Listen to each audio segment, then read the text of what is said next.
अस्सलाम वालेकुम guys, how are you.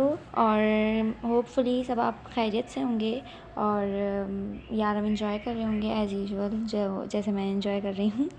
काफ़ी बड़ी नॉवल है लेकिन मज़ा आ रहा है पढ़ते पढ़ते। बेचारी अमरा की इतनी बेइज्जती होती है और आगे वो जॉब ढूंढती है, लेकिन ये वाकई टेंशन की बात है कि उसको जॉब नहीं मिल रही थी। लेकिन आगे देखते हैं कि क्या पता उसको जॉब मिल गई है या 1 महीने बाद वो पाकिस्तान अपनी कंट्री चली जा के शादी कर देगी। तो हम आगे का रीड करते हैं अपना एपिसोड का न्यू पार्ट के। एक दिन यूनिवर्सिटी से 15 मिनट की वॉक पर वाकई कैफ़े के सामने उसका गुज़र हुआ। वो यहाँ पहले भी आ चुकी थी लेकिन उसे जवाब दिया गया कि उन्हें ज़रूरत नहीं है। अब ज़रूरत का बोर्ड कैफ़े के सामने रखा था। इसने पहले कैफ़े में बैठकर कॉफ़ी पी काउंटर तक आई। इसे यहाँ काम तो फ़ौरन ही मिल सकता था, लेकिन सिर्फ एक मसला था और काफ़ी बड़ा मसला था। जो वेटर्स उसे नज़र आ रही थी उन्होंने घुटनों तक स्कर्ट पहन रखा था, जो एक मशहूर कॉफ़ी के लेबल जैसा था, यानी कंपनी का चलता फिरता इश्तिहार थी वो।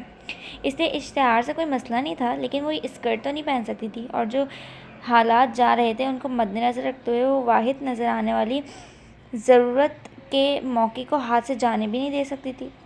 उसने काउंटर के पीछे बैठे दराज कद फरीबी माइल गोरे चिट्ठे अंग्रेज़ से बात की।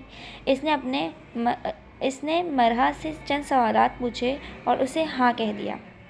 वो खुश होने के बजाय इसे दुख से देखने लगी, यानी नौकरी मिली भी तो कौन सी जिस पर शायद अभी इनकार हो जाए जब वो उसकी अगली बात सुनेगा। मुझे इस काम की बहुत ज़रूरत है। अगर मुझे ये नौकरी ना मिली तो मेरा मुस्तकबिल बहुत बुरी तरीके से तारीख हो जाएगा। उसने अपनी तरफ से अंग्रेज़ को जज्बात करने की कोशिश की। मैंने तुम्हें काम पर रख लिया है। वो जज्बाती नहीं बल्कि समझदारी से गोया हुआ।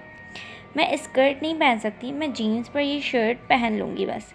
उसने वेटर्स की शर्ट देखकर उस पर इशारा किया। तुम्हें इतना एहतमाम करने की ज़रूरत नहीं है, तुम जा सकती। तो वो वाकई समझदार इंसान ही था। इस दुनिया के रोशन मुस्तकबिल के लिए आप सिर्फ इतना नामुमकिन मुकम्मल लिबास को नज़रअंदाज करके तालीम हासिल करने के लिए कोशिश करती इस लड़की पे एहसान नहीं कर सकते क्या? दुनिया का हर एक इंसान इल्म हासिल करने वाले की इज़्ज़त करता है। मुझे सिर्फ अपने रोशन मुस्तकबिल की फ़िक्र है। आप किस मज़हब के मानने वाले हैं? इसने घूरा। यूरोप में कभी भी किसी से भी इतनी जल्दी उसके मज़हब के बारे में नहीं पूछ सकते, वो बुरा मान जाते हैं। मैं यहूदी हूँ। अमारा की सिट्टी गुम हो गई। वो यकटक उसे देखने लगी। वो अपनी ज़िंदगी से पहले यहूदी से इंसान से मिल रही थी। मुझे घूरना बंद करो और जाओ यहाँ से। देखिए जनाब, अगर आप मुझे काम देंगे तो सब आपकी तारीफ़ करेंगे कि एक यहूदी ने एक मुस्लिम का एहतराम किया, इसकी अखलाकियात का ख्याल रखा, वगैरह वगैरह। ये वगैरह वगैरह क्या है? मज़ीद तारीफ़ और तारीफ़ सब आपको अपने सर आँखों पर बिठाएंगे, लेकिन मुझे अपनी कुर्सी पर बैठना ही अच्छा लगता है। फिर भी ज़रा सोचिए, यूनिवर्सिटी एरिया स्टूडेंट्स आपकी किस तरह कदर इज़्ज़त करेंगे। हो सकता है, बल्कि मुझे तो यकीन है कि सालाना कॉन्वोकेशन डे पर आपको ख़ास तौर पर मदऊ किया जाएगा और आप तकरीर भी करेंगे। ऐसा दिन आपकी ज़िंदगी में दोबारा नहीं आ सकता। मुझे कॉन्वोकेशन में जाने से कोई दिलचस्पी नहीं। जब आप जाएंगे तब आपको ये बहुत दिलचस्प लगेगा। वो काउंटर पर बाएं हाथ की चारों उंगलियां बजाने लगा और उसे दिलचस्पी से देखने लगा। इसकी नीली आंखें मज़ीद नीली हो गई। मैंने सुना था अंग्रेज़ बहुत रहमदिल होते हैं। मैं पॉलिश हूँ। उसने उंगली थोड़ी से खुजाई कि अब आगे क्या। मुझे अंदाज़ा था, और हाँ, पॉलिश तो दुनिया भर में इंसान दोस्त मशहूर हैं, अखलाकियात की पासदारी करने वाले, इंसानी खिदमत में पेश रहने वाले और मदद करने के लिए भी पीछे ना हटने वाले। क्या वाकई एक पॉलिश होने की हैसियत से ये सब मुझे क्यों मालूम नहीं हुआ? वैसे तुम्हारी ज़बान हमेशा ऐसी चलती है क्या? नहीं, लेकिन जो कॉफ़ी मैंने आपके यहाँ पी है इसके बाद काफ़ी ज़्यादा। आप मुझे 1 हफ्ते ट्रायल पे भी रख सकते हैं। इससे क्या होगा? मैं शर्त लगा सकती हूँ, जो लोग एक मुस्लिम लड़की को मुकम्मल लिबास में देखेंगे तो वो इस तरफ खींचे चले आएंगे। ये कि एक इंसान का कैफ़े है। यहाँ के मालिक ने इंसानियत के नाम नेहाद असूल को तोड़ दिया। क्या वाकई? उसने फिर दोनों हाथों की उंगलियों के काउंटर बजाने लगा। बिल्कुल, आजमा के देख लें। ये कहते अमरा ने नज़र उतारनी चाहिए थी। ठीक है, कल से आ जाना, तुम्हें असल 50% मिलेगा। मुझे मंजूर है। वैसे आपको ये अंदाज़ा होगा कि रोज़ाना इस कैफ़े में कितने लोग आते हैं। इसकी ज़हानत बढ़ती जा रही थी। मैं 10 साल से ये कैफ़े चला रहा हूँ। 10 साल में सिर्फ एक बार आने वालों को ही पहचान लेता हूँ। मेरा मतलब था कि अगर कल ज़्यादा लोग आए तो मुझे मालूम हो जाएगा। वो आंखों को न अंदर की तरफ ले जाकर मुस्कुराया और ये मुस्कुराहट इस पर जम के रह गई। वो घर गई तो उसने शर्ली, अज़रा वगैरह से भी कह दिया कि हर सूरत वो ख़ुद को अपने दोस्तों को लेकर कैफ़े आ जाएं। उन चारों ने आने का वादा कर लिया सवाए हाना के, और उन्होंने उसे यकीन दिलाया कि वो कोशिश करके अपने या 2 दोस्तों को भी साथ लेकर आएंगी। सुबह वो दाइम नवाल के पास भी गई, इन्हें सब सच-सच बता दिया। दाइम कितनी ही देर बेयकीनी से उसकी शक्ल देखता रहा, फिर हंसने लगा। तुमने किस चालाकी से ये किया है ना सब? करना पड़ा, उसने कंधे उचकाए।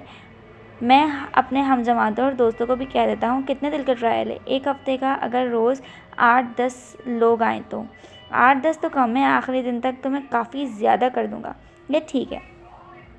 और फिर यूँ पहले 10, दूसरे दिन 15, फिर 18, 20, 25 और आखिरी दिन पूरे 3 कम 50 स्टूडेंट वहाँ कॉफ़ी पीने गए। और मज़े की बात यह है कि उन्होंने अपनी परफॉर्मेंस की हद ही कर दी। वो कॉफ़ी पीते जाते और काउंटर तक आते जाते। कितनी नोबल इंसान है आप, मुस्कुराकर कहा जाता। आपने एक मुस्लिम खातून को बग़ैर किसी इम्तियाज़ के नौकरी दे दी। आप जैसे इंसान अगर दोस्त लोग आजकल मिलते ही कहाँ हैं। हम सब ज़रूर अपने प्रोफेसर से आपकी तारीफ़ करेंगे। आपको हमारे कॉन्वोकेशन डे में ज़रूर आना चाहिए। फ़रिश्ता सिर्फ इंसान है, बल्कि फ़रिश्ता ही है। ऐसे इंसान का कुल नापेद है।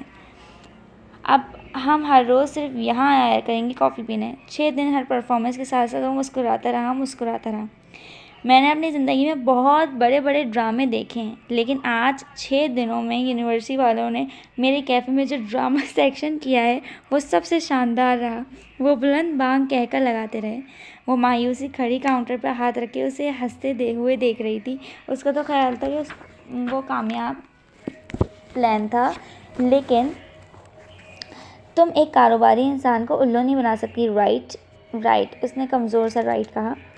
पर तुम एक कारोबारी इंसान को मुतासिर ज़रूर कर सकती हो। राइट, वो मुस्कुराने लगी। देखो मिस अखरोट, मैं तुम्हें यहाँ ऐसे नहीं रख सकता। वो एकदम से संजीदा हो गया। अमरा भी, उसकी खुशी उड़न छू हो गई।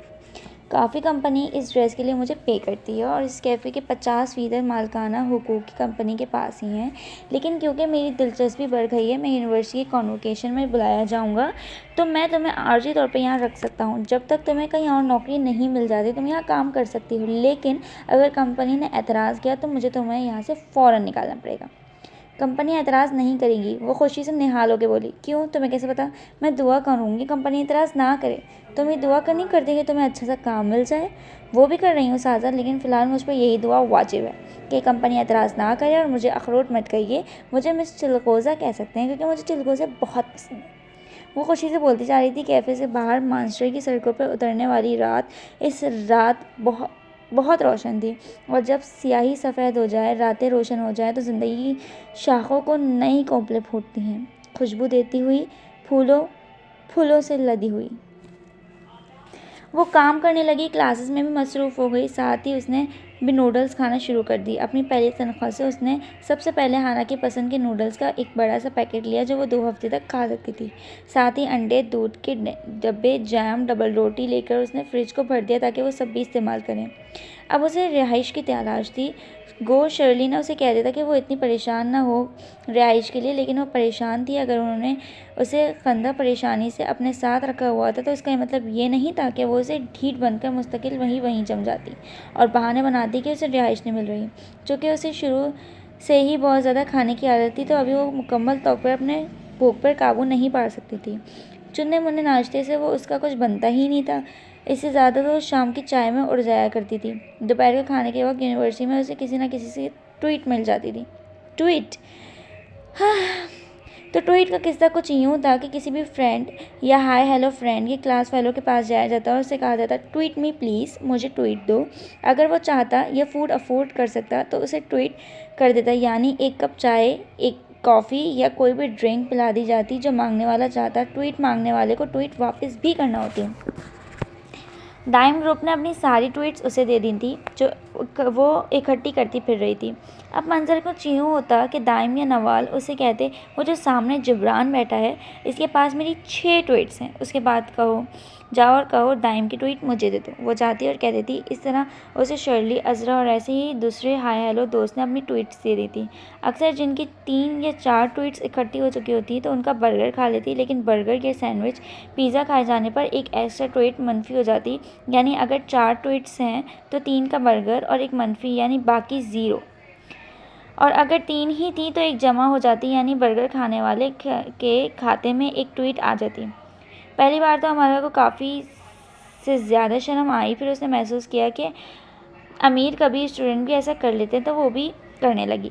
वो दाइम, नवाल, शर्ली के पास जाती। मुझे किसी की ट्वीट रेफ़र करो प्लीज़, वो कहती है। सोचते इधर उधर देखते जाते। वो सामने, हाँ हाँ वही लान में जिसने सफ़ेद शर्ट पहनी है, हाँ उसके पास जाओ। कागज़ पर लिख दिया जाता ट्वीट हर बैग, इसे ट्वीट वापस करो। इस कागज़ पर ट्वीट देने वाला लिख देता बकाया 2। वो बाकी की 2 भी हड़प कर जाती। इसे बड़ा मज़ा आ रहा था, उसे ट्वीट पे ट्वीट मिल रही थी। इसने दादो को सब बताया। मांगने के नत नए अंदाज। वो हंसने लगे। देने के नत नए अंदाज दादा, वो मास्टर की हदा की हिमायती थी। क्या कमाल का जवाब दिया है तुमने। वो बहुत खुश हुए। इस दिन वो दाइम ग्रुप की एक लड़की अक्सर के पास गई और वो ट्वीट रेफ़र करने के लिए कहा। ये तुम्हें लाइब्रेरी में मिलेगा, वरना कहीं नहीं मिलेगा। इस वक्त लाइब्रेरी में किसी से पूछ लेना, तुम्हें इसका बता दिया जाएगा। पूरी 20 स्वीट्स है मेरी उसके पास। अक्सर के चिट पर अपना नाम लिख दिया और उसका थोड़ा बहुत हुलिया समझा दिया। 20?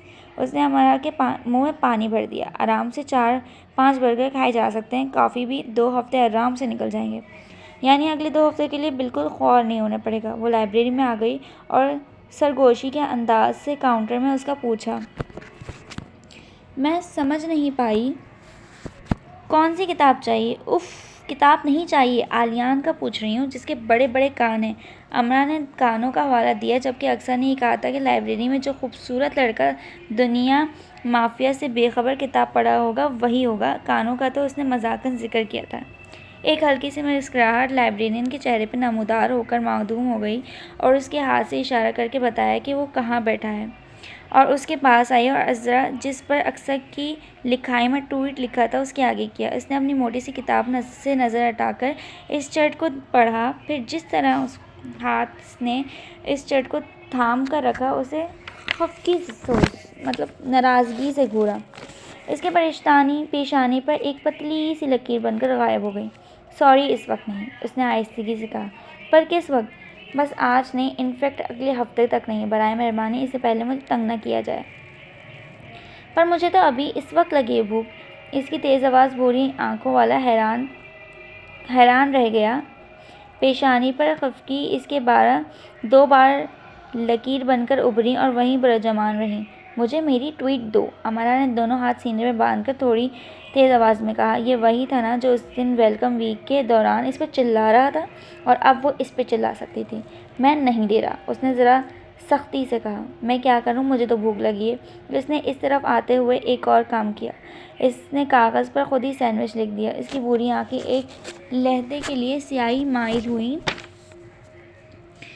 पेशानी पर शक्नों का जाल सा बिछ गया। 90s के हीरो की तरह उसने गर्दन को हल्का सा झटका देकर उसे घूरा, और फिर वो 20s के हीरो की तरह इसे मुकम्मल नज़रअंदाज करके खड़ा हो गया। मैंने कहा ना, अगले हफ्ते से पहले मेरे पास ना आना। वो लाइब्रेरी बिल्डिंग से बाहर निकला। मैं कुछ नहीं जानती। वो भी उसके साथ निकली। वो मुड़ा और उसके हाथ से कागज़ खींचा और तेज़ी से आगे चलने लगा। उसके पीछे पीछे लपकी वो कैंटीन जा रहा है, लेकिन वो तो ये क्या है अक्सा? इसने 2 उंगलियां में अटका कागज़ अक्सा के आगे किया। किस भूखी को मेरे पीछे लगा दिया? ये क्या? अमरा ने इंग्लिश नकूस के हामिल फ्रेंच गुस्से के दिलदाह को सहम कर देखा। ये इसने क्या कह दिया कि वो अभी इतने धड़ल्ले से? अमरा उसके पास देखा। उफ़, जैसे यूनिवर्सिटी के सारे स्टूडेंट अंगूठे लहरा लहरा के शर्म करो कह रहे हैं। पहले तो अमरा ने आंखें मीच ली, फिर इसने गुस्से से बढ़ाकर उसे देखा। अक्सर ने पढ़ा कि कागज़ पर सैंडविच लिखा है। मुझे मेरी ट्वीट्स दो आलियान। अक्सर ने उसकी इज्जत रख ली। अगले हफ्ते उसने शान से कंधे उचकाए, जैसे एक बड़ा नुकसान करने के बाद अलतवी चुकाते हैं, बेनियाजी से और खूंख्वारी से भी। तुम दोनों हैंडल कर लो प्लीज़। अक्सर की समझ में नहीं आ रहा था कि एक भूखे और दूसरे कंगले को कैसे हैंडल करे, तो वो कहकर लॉन से उठ के चली गई। अगले हफ्ते से एक दिन पहले मेरे पास ना आना। लंबे कानों वालों ने आंखें फैलाकर कहा और फिर से लाइब्रेरी की तरफ जाने लगा। अगले हफ्ते तक मैं मर जाऊंगी। और फिर उसके साथ साथ चलने लगी। एक मेरी ही ट्वीट पर जिंदा हो गया। वो फिर से फ्रेंच बन गया, जो गुस्से को दबाने के लिए अल्फाज चबा कर दबाते हैं तो आंखें सर्दमुही से अंदर कर लेते हैं और सर को यूं खम देते हैं जैसे देखने वालों को मोहब्बत कर देते हैं। इख्तिलाफ अपनी जगह, लेकिन वो इसके इस तरह खम देकर तंज झाड़ने पर उसे देखती रह गई। गुस्सा कर भी रहा था और नहीं भी कर रहा था। ये कैसी बात थी? इस पर गुस्सा आना चाहिए था और नहीं आ रहा था। कैसा कमाल था। आज तो इसी ट्वीट पे रहना है। सारे पैसे ख़त्म हो गए और नूडल्स भी। सुबह जल्दी की वजह से चाय भी नहीं पी। इस बात पर वो ज़रा रुका और अपने बैग को अपनी गर्दन से निकाल के फिर खंगालने लगा। थोड़ी वक्त लगा, लेकिन वो मतलूबा चीज़ निकाल चुका था। उफ़, उसने तो एक चॉकलेट निकाल ली जो आखिरी आधी खाई हुई थी। ये लो। आधी खाई हुई चॉकलेट उसकी तरफ बढ़ाई। इससे क्या होगा? चॉकलेट देकर अमरा को खुशी तो ज़रूर हुई, लेकिन फ़िलहाल उसे सैंडविच ही खाना था। काफ़ी कैलोरीज हैं इसमें।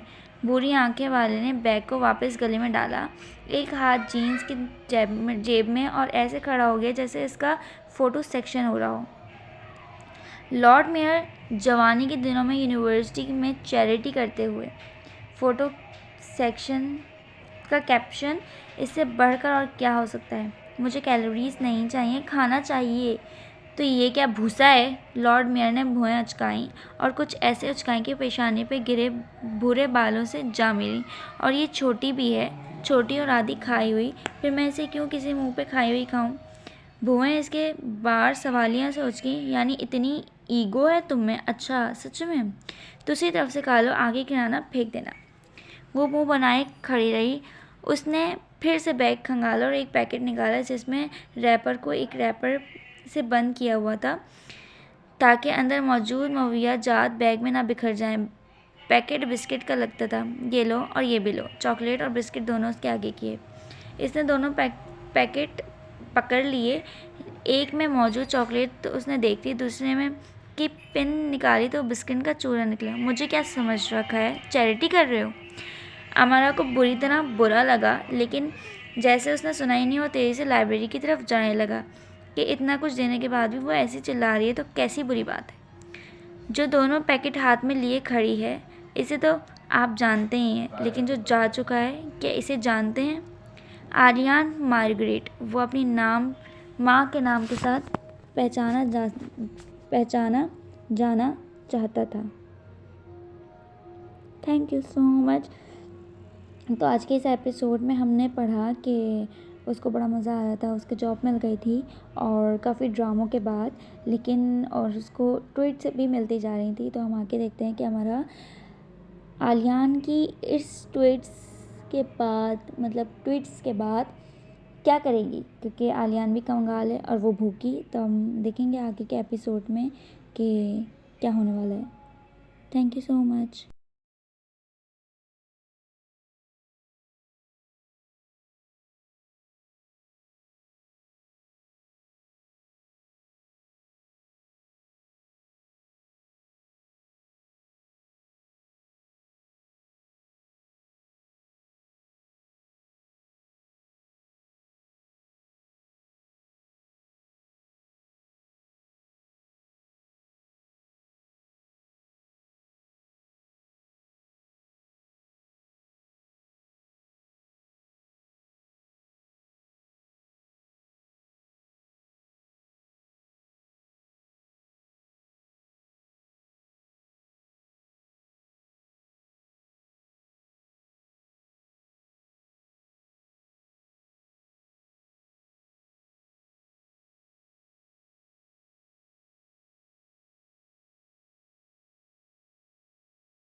तो ये थी हमारी अमरा की कहानी कि वो एक ही दिन में और चंद घंटों में रोना भूल गई थी और उससे उसकी मुश्किलात का सामना करना सिखा दिया गया था। अब हम देखें आगे कि अमरा कैसे अपने हालात को हैंडल करती है। तो हमारे साथ कनेक्टेड रहिए, मुझे सब्सक्राइब करिए ताकि और वीडियोस आपके पास आती रहें। Thank you so much.